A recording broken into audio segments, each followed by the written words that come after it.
Hello বন্ধুরা, আজকের রেসিপিটা হলো ইলিশ মাছের মাথা দিয়ে কুমড়োর তরকারি।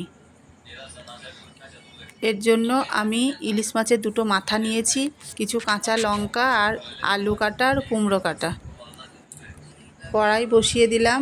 এবার কড়াইতে শুকনো জিরে একটু নেড়েচেড়ে ভেজে নিলাম। ভাজা হয়ে গেলে জিরেটা নামিয়ে নেব।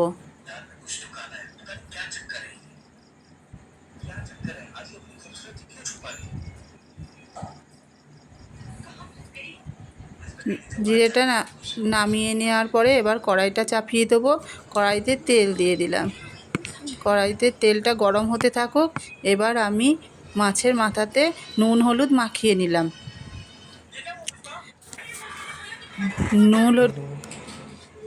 নুন হলুদ দিয়ে মাথাতে ভালো করে মাখিয়ে নেব। মাখিয়ে নিয়ে এবার কড়াইতে দিয়ে দেব।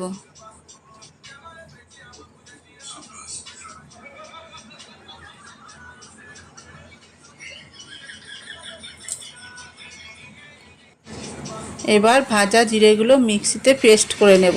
জল দেব না, জল ছাড়াই শুকনো পেস্ট করে নেব, তাহলে সেন্টটা ভালো আসবে।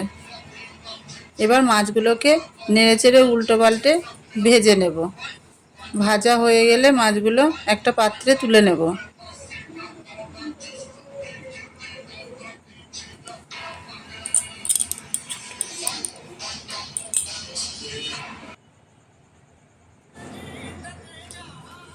ওই তেলের মধ্যেই আমি জিরে ফোড়ন দিয়ে দেবো। এবার জিরেটা ভাজা হয়ে গেলে কেটে রাখা সবজিগুলো সব দিয়ে দেবো। প্রথমে কুমড়োগুলো দেবো। কুমড়োগুলো দিয়ে একটু নেড়েচেড়ে নেওয়ার পরে তারপরে কেটে রাখা আলুগুলো দিয়ে দেবো। আলু দেওয়া হলে তারপরে কেটে রাখা লঙ্কাগুলো দিয়ে দেবো। লঙ্কাগুলো যেহেতু বেশি দিয়েছি, আমি এখানে একটু লঙ্কাগুলো ঝাল নাই, তার জন্যই বেশি দিয়েছি। আপনারা চাইলে লঙ্কাগুলো কমও দিতে পারেন, যে যেরকম ঝাল খাবেন সেই মতো দেবেন।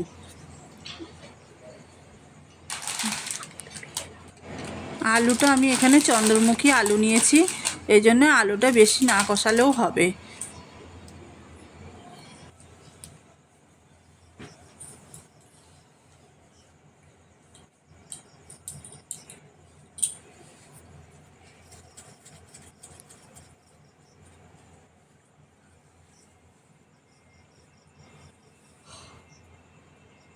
এবার পরিমাণ মতন নুন হলুদ দিয়ে দেবো। নুন হলুদ দিয়ে এবার একটু নেড়েচেড়ে কষিয়ে নেব।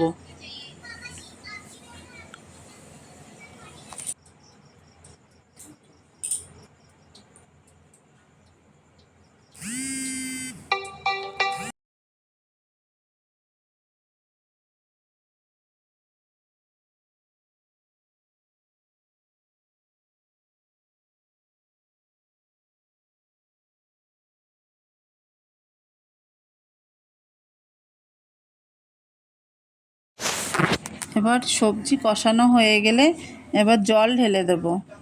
জল ঢেলে একটু নেড়েচেড়ে নিয়ে ঢেকে দেব।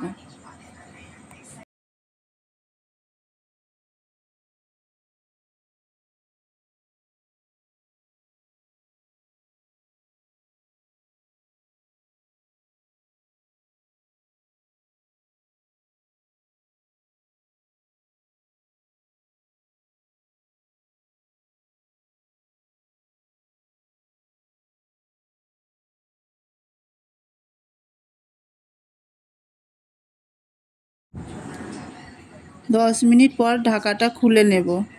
খুলে দেখব সবজিগুলো সিদ্ধ হয়ে গেছে নাকি। সবজিগুলো সিদ্ধ হয়ে গেলে একটু নেড়ে চেড়ে দেবো।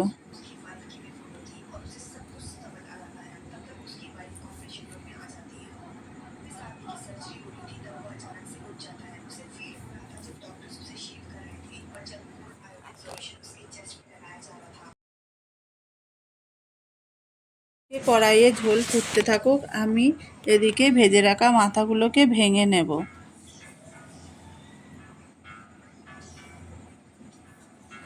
কেটে দেই।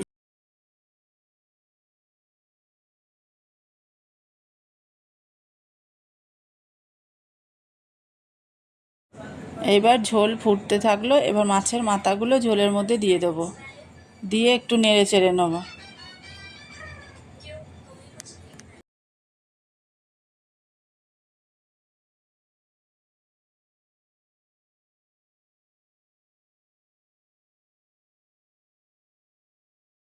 এবার ঝোল হয়ে গেলে এবার ভেজে রাখা জিরেগুলোটা দিয়ে দেবো ওপরে।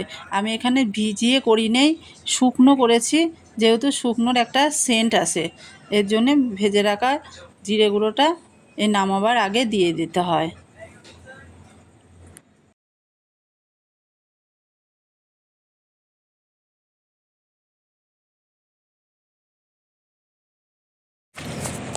এবার সবজিগুলো সব ফুটে গেছে এবং সিদ্ধ হয়ে গেছে। এবার আমি একটু স্বাদ হওয়ার জন্য একটু সামান্য চিনি দিয়ে দেবো। আপনারা দিতেও পারেন, আবার নাও দিতে পারেন। এবার নেড়ে চেড়ে নেব, দেখবো আলুগুলো সব সিদ্ধ হয়ে গেছে নাকি। একটু আলুগুলো গালিয়ে দেবো, গালিয়ে নেড়ে চেড়ে আমাদের তরকারিটি তৈরি হয়ে গেছে এখানে। এরপরে নামিয়ে নেব।